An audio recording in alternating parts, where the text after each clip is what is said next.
ज्यावेळेस पायस दोन मध्ये वाटण्यास सुरू केल्या आणि जसं कौशल्याला सुमित्रा आणि कैकेयी तिघांना वाटणी दिली आणि तिघींनी प्राशन केल्याच्या नंतर गर्भधारणा झाली। 9 महिन्यानंतर मग वेगवेगळे डोहाळे व्हायला लागले। 8व्या महिन्यामध्ये मग कौशल्या मातेचे वेगळे डोहाळे, सुमित्रेचे वेगळे, कैकेयीचे वेगळे। कौशल्या माता म्हणू लागली, धनुष्यबाण आणा, मला रावणाचा वध करायचा आहे, मला जंगलामध्ये जायचंय। या भावने अत्यंत तेजस्वी दिसत होती कौशल्या माता, अत्यंत तेजस्वी। सुमित्रा म्हणू लागली, मला सगळ्यांची सेवा करायची। तिच्या अंतकरणामध्ये सेवा भाव जागृत होता। सगळ्याच्या अंतकरणामध्ये प्रेम भाव। आणि जसे 9 महिने पूर्ण झाले आणि कौशल्य माता, सुमित्रा माता आणि कैकेयी माता या तिघांच्याही पोटी अशी काही रत्न जन्माला आले। कौशल्याच्या पोटी भगवंताने अवतार धारण केला आणि ज्यावेळेस भगवंत जन्माला आले ते प्रभू रामचंद्र या नावाने वशिष्ठाने नामकरण केलं। यांचं नाव राम ठेवण्यात यावं आणि भगवंताचा जन्म झाल्याबरोबर सगळ्यांनी प्रभू रामचंद्राच्या नावाचा घोष केला। बोले प्रभू रामचंद्र भगवान की जय। श्री राम जय राम जय जय राम। श्री राम जय राम जय जय राम। श्री राम जय राम जय जय राम। श्री राम जय राम जय जय राम। दोन प्रहरी कागसिनी, दोन प्रहरी कागसिनी, सूर्य थांबला, राम जन्मला, राम जन्मला, राम जन्मला, राम जन्मला, राम जन्मला, राम जन्मला, राम जन्मला, राम जन्मला।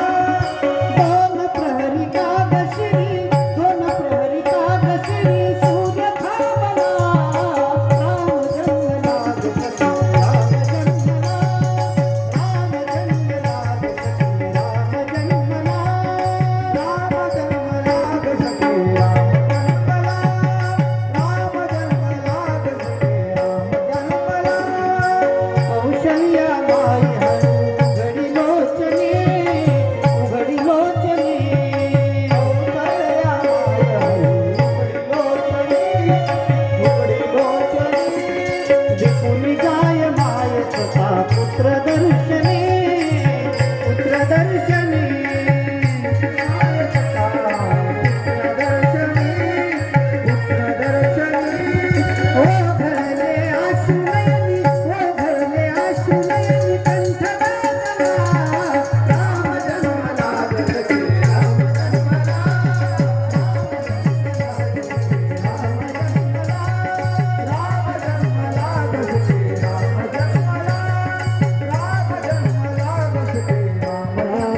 जन्मला। बोलिए प्रभु रामचंद्र भगवान की जय।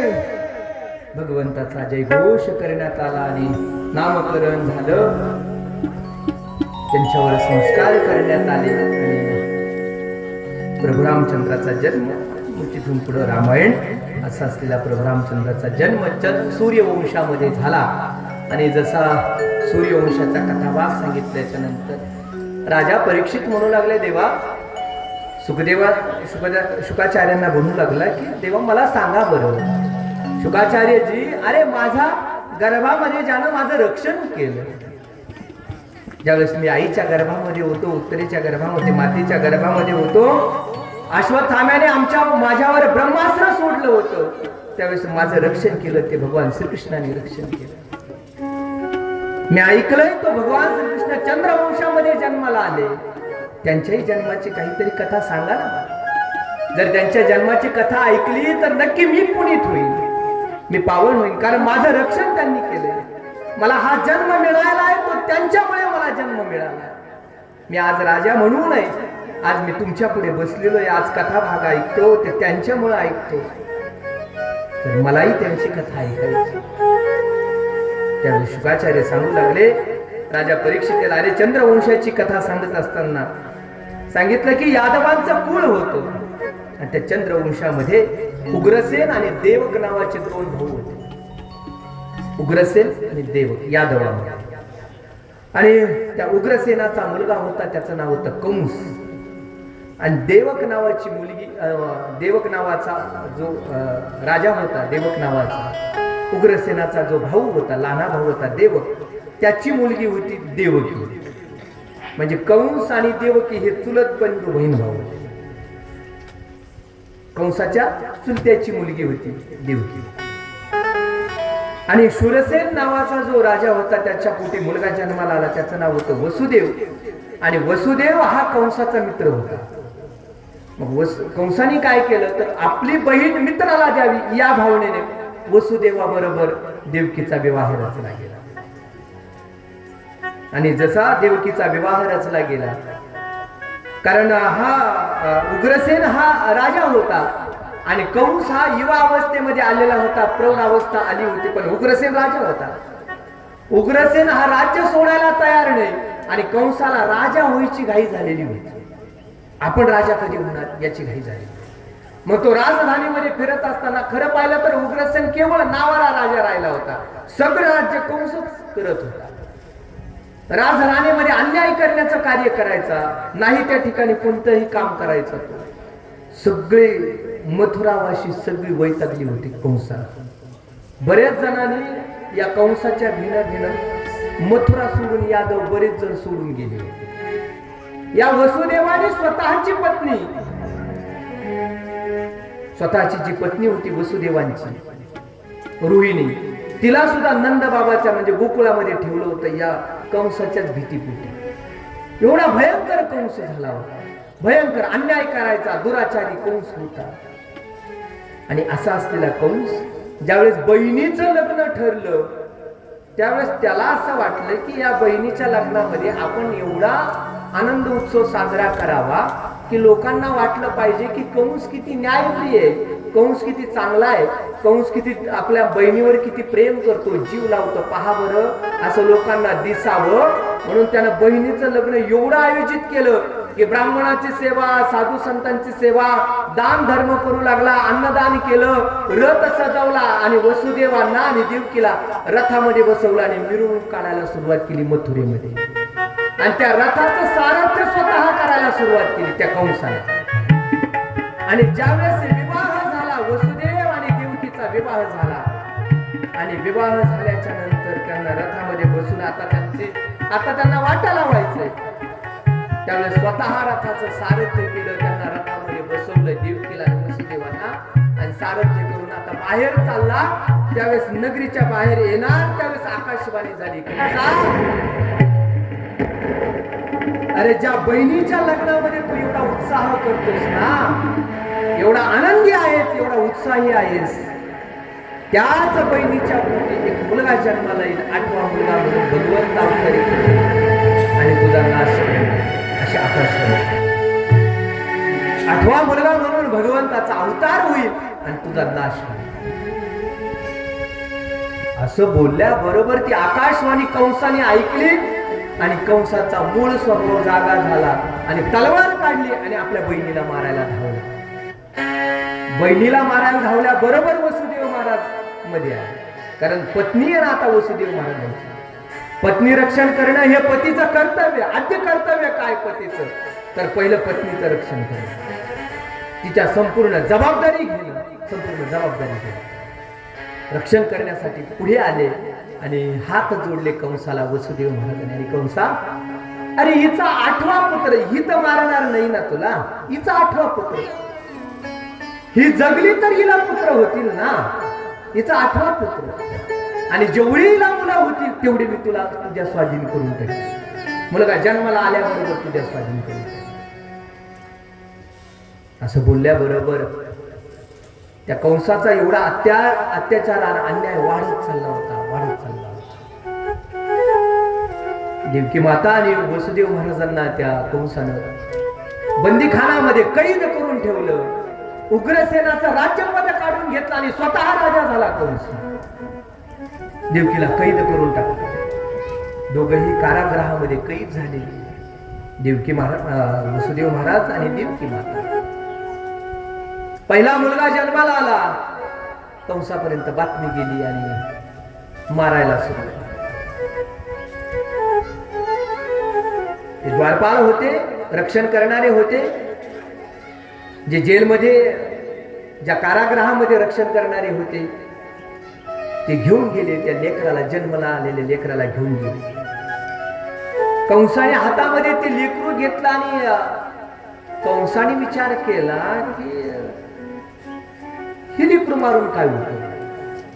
आकाशवाणी 8व्या मुलाची होती ना, 8वा मुलगा जो जन्माला येईल तो आपल्याला मारेल, याला कशाला मारू म्हटलं. घेऊन जा. त्या द्वारपालाला सांगितलं याला घेऊन जा.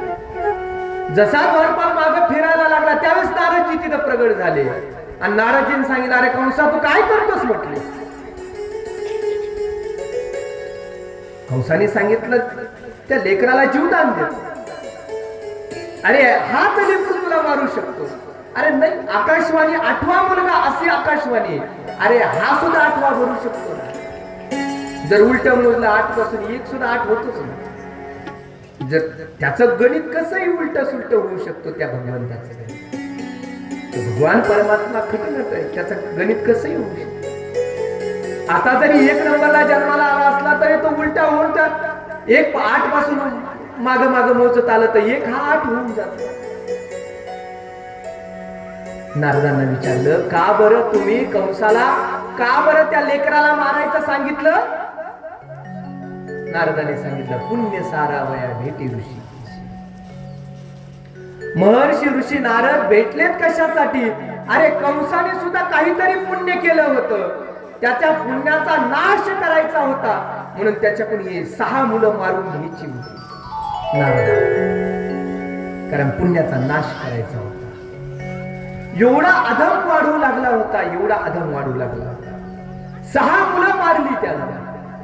एक एक एक एक जशी जशी मुलगा जन्माला येईल, जशी जशी गर्भधारणा होईल आणि मुलगा जन्माला आला की वसुदेव महाराजांनी नेऊन द्यावा आणि त्यांनी मारून टाकावं. 6 मुलं मारली. 7वा मुलगा जन्माला आला आणि गर्भामध्ये जन्माला आल्याच्या नंतर गर्भामध्ये आला, गर्भधारणा झाली देवकी मातेला आणि गर्भधारणा झाल्याच्या नंतर आकाशवाणी झाली आणि तोच गर्भ रोहिणीच्या गर्भामध्ये गेला. कारण भगवंताने पाठवलं होतं आधी शेष नारायणाला आधी पाठवा. भगवंत म्हणू लागले, भगवान श्रीकृष्ण म्हणू लागले, देवा भगवान विष्णू म्हणू लागले शेष नारायणाला की नारायणा, शेष नारायणा आता तुम्ही जन्माला या.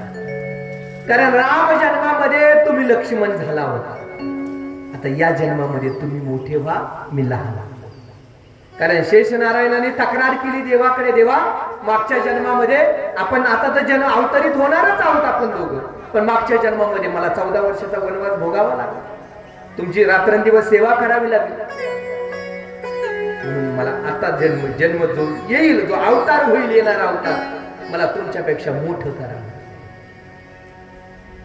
म्हणून ज्यावेळेस देवकीच्या गर्भामधला जो गर्भ होता तो रोहिणीच्या गर्भामध्ये गेला, रोहिणीच्या पोटामध्ये गेला. संकर्षण नाव ठेवण्यात आलं, जन्माला आला मुलगा, जन्माला आला, नाव ठेवलं, राम नाव ठेवलं, राम नाव ठेवलं. शरीराने बलदंड होता म्हणून सगळेजण बलराम म्हणू लागले. शरीराने बलवान आहे बाबा, पण नामकरण केलं होतं राम. नामकरण, आणखीन एक नामकरण झालं, या गर्भातून त्या गर्भामध्ये गेला म्हणून संकर्षण म्हणू लागले. रोहिणीच्या गर्भामध्ये पोटामध्ये तो गर्भ वाढू लागला, तिथे त्याचा जन्म झाला आणि इकडे देवकी मातेच्या उदरामध्ये 8वा गर्भ आता हळूहळू वाढत आहे. जसा जसा गर्भ वाढतोय तसं तसं त्या देवकीचं तेज इतकं देखणं दिसू लागलं, तेजस्वी दिसू लागलं आणि 8वा गर्भ वाढत आहे, तिच्या उदरामध्ये वाढत आहे, याची बातमी कंसापर्यंत गेली. पाहण्यासाठी, देवकीला पाहण्यासाठी कंस त्या कारागृहामध्ये आला, पाहिलं देवकीला, एवढे तेजस्वी देवकी दिसू लागले, घाबरून गेला कंस. आणि इथं एवढं तेज दिसतंय, जन्माला आलेला कसा असू शकतो, जन्माला आलेला. आणि ज्यावेळेस 9 महिने पूर्ण झाले श्रावण महिना होता, अष्टमी होती, वद्य पक्ष होता. भगवंताने हे सगळं काही पाहिजे. रात्रीचे 12 वाजले होते आणि रात्रीच्या 12 वाजता भगवंताने कृष्ण पक्ष पाहिला, वद्य पक्ष पाहिला.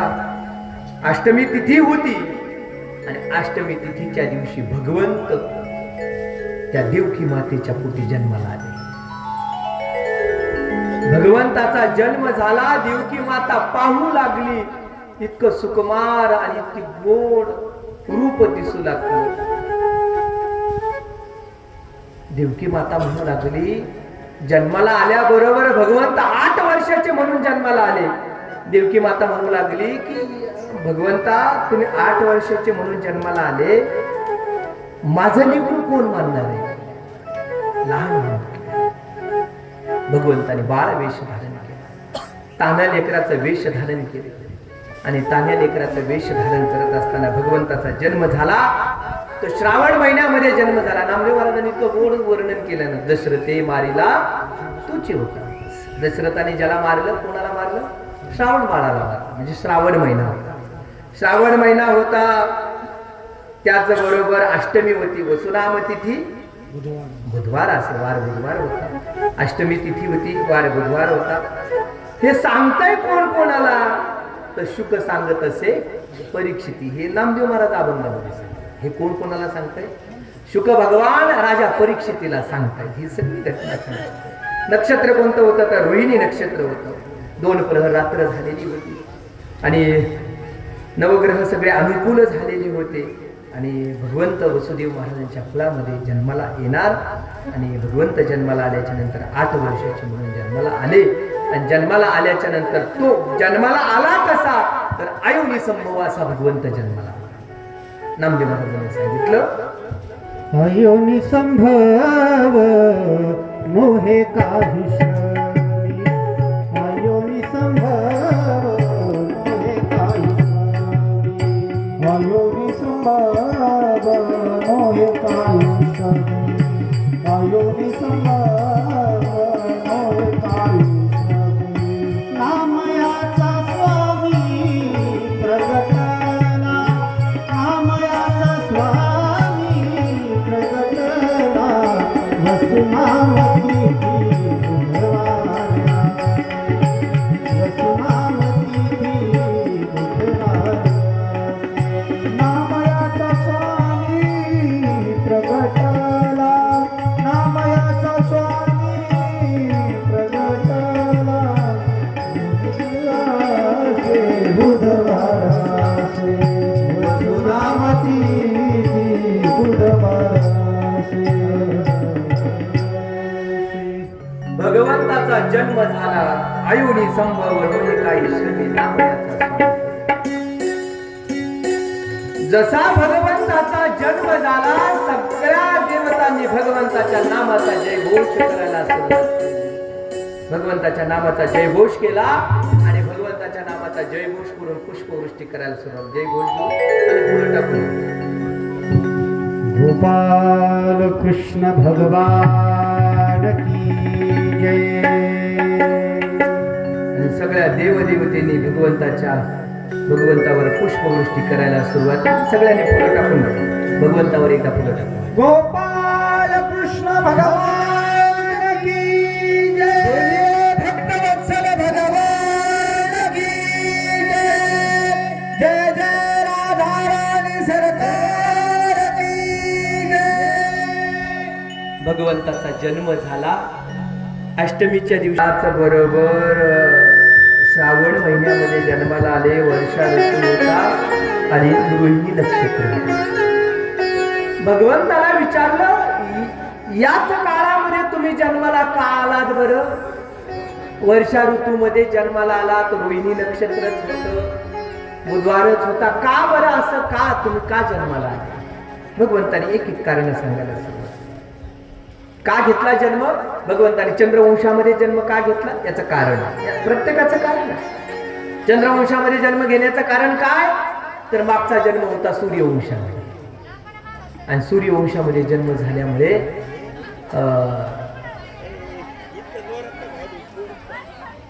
नाही नाही, थांबा थांबा थांबा, आणखी भगवंताचा जन्म गोकुळात करायचा आहे.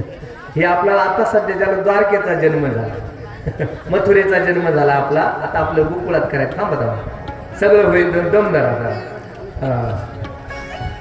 हे मग विचारलं भगवंताने चंद्रवंशामध्ये, मागचा जन्म सूर्यवंशामध्ये, म्हणून यावं चंद्रवंश. ज्यावेळेस प्रभू रामचंद्राचा सूर्यवंशामध्ये जन्म झाला त्यावेळेस चंद्र हा रुसला होता. भगवंता, तुमचा जन्म सूर्यवंशामध्ये झाला, सगळे सूर्याचं नावलौकिक होईल, सूर्याची वाहवा केली जाईल, आमचं काय? कारण चंद्र आणि सूर्य भावकीच ना, ते आमुष्यालाच एकमेकाचे तोंड बघत आहे. आमुष्या पौर्णिमेला 15 दिवस एकमेकाचे तोंड पाहणार, भावकीच ती काही नाही. चंद्र रुसून बसला, देवा अरे सूर्यवंशामध्ये तुम्ही जन्माला आलात, प्रभू रामचंद्र म्हणून जन्माला आलात, माझं काय? त्यावेळेस प्रभूने सांगितलं, मी काय करतो म्हटले, पुढचा जन्म चंद्रवंशामध्ये, ज्यावेळेस कृष्ण अवतार होईल त्यावेळेस चंद्रवंशामध्ये, म्हणून चंद्रवंशामध्ये भगवंताने कृष्णाने अवतार घेतला. चंद्र बोलू लागला, पुढचा जन्म चंद्रवंशामध्ये घेताल न घेताल कोण जाणे, द्यायचा असेल तर आत्ताच द्या.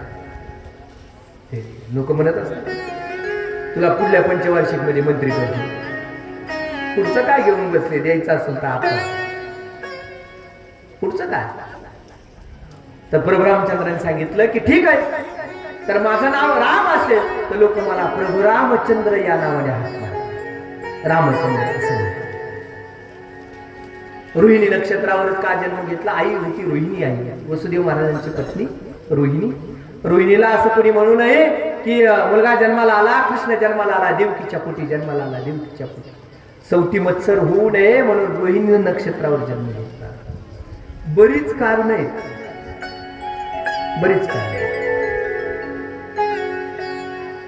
बुधवारी जन्म घेतला कारण चंद्रवंशाचा, चंद्राचा पूर्वज बुध आहे म्हणून बुधवारी जन्म घेतला, त्या कुळाचाही उल्लेख व्हावा म्हणून.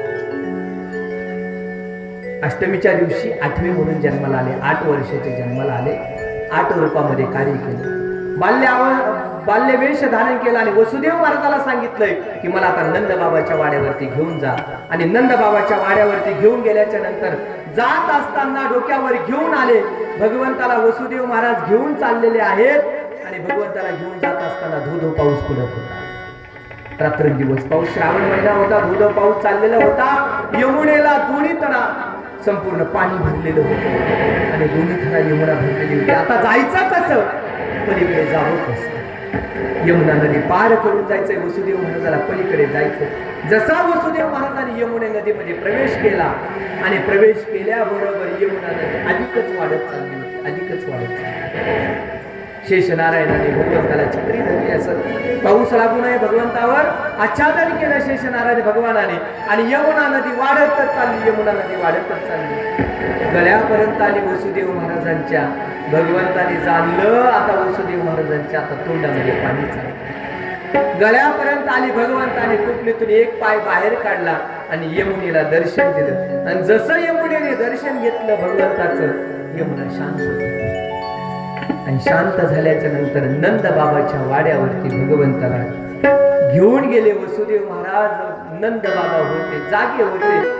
देवकीला मुलगी जन्माला आली होती, पण मुलगी जन्माला आल्याच्या नंतर बाळणपणाचा त्रास, बाळणपणाचं दुःख त्या देवकी मातेला सहन झालं नाही. मुलगी जन्माला आली, देवकी माता यशोदा माता बेशुद्ध अवस्थेमध्ये होती. भगवंताला वसुदेव महाराज नंद बाबाच्या वाड्यावरती गेल्याच्या नंतर यशोदेला आणि नंद बाबाला एक मुलगी जन्माला आली, पण मुलगीचा जन्म झाला त्यावेळेस यशोदा बेशुद्ध अवस्थेमध्ये झाली. नंद बाबा बाहेर होते आणि गेल्याच्या नंतर वसुदेव महाराज गेले, नंद बाबाला भेटले आणि भेटल्याच्या नंतर सांगितलं याला कंस मारून टाकेल, तुम्ही याचं रक्षण करा. आमच्या घरी मुलगी जन्माला आली, तिला तुम्ही घेऊन जा. नंद बाबाने यशोदेच्या जवळ भगवंताला ठेवलं, कृष्णाला ठेवलं, बाळाला ठेवलं, लेकराला ठेवलं आणि त्या जी मुलगी जन्माला आली होती ती वसुदेव महाराजांच्या हातामध्ये त्या टोपलीमध्ये दिली.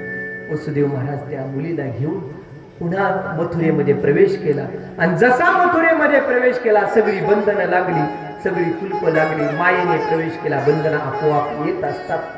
कळालं कंसाला जन्माला आलं, लेकरू जन्माला आलाय, 8वा मुलगा जन्माला आला, 8वा मुलगा जन्माला आला, लेकरू जन्माला आला, कंस धावतच आला. पाहिल्याच्या नंतर हातामध्ये घेतला, अरे 8वा मुलगा जन्माला येणार होता ना, मग ही मुलगी कशी जन्माला आली? मुलगी असो की मुलगा असो, हे 8वा म्हणून आहे, हिला मारलं पाहिजे. आणि मारलं पाहिजे म्हटल्याच्या नंतर पायाला धरला आणि गरगर गरगर फिरू लागला. दगडावर मारण्याच्या बरोबर हातातून आकाशामध्ये गेली ना, आकाशवाणी झाली ना, आकाशवाणी कंसा, अरे तुला मारणारा आधी जन्माला आलाय, माझ्या आधी जन्माला आलाय. तो सुखरूप आहे, सुखरूप आहे, नंद बाबाच्या वाड्यावरती सुखरूप आहे. आणि मग नंद बाबाच्या वाड्यावरती नंद बाबाला मुलगा झाला. या आनंदाने सगळे गोकुळवासी नंद बाबाच्या वाड्यावरती त्या मुलाचा जन्मोत्सव साजरा करू लागले. सगळेजण आनंदाने, सगळ्या माता मावल्या, सगळ्या नाचत होत्या, आनंदी. भगवंताचा जन्म आहे, सर्वांनी या जन्माचं स्वागत करायचं. सर्वांनी या ठिकाणी कुठली लाज भय शंका सगळं सोडून द्या आणि या ठिकाणी भगवंताचा जन्म आपल्याला या ठिकाणी साजरा करायचा. सर्वांनी आनंदाने या ठिकाणी नाचायचं.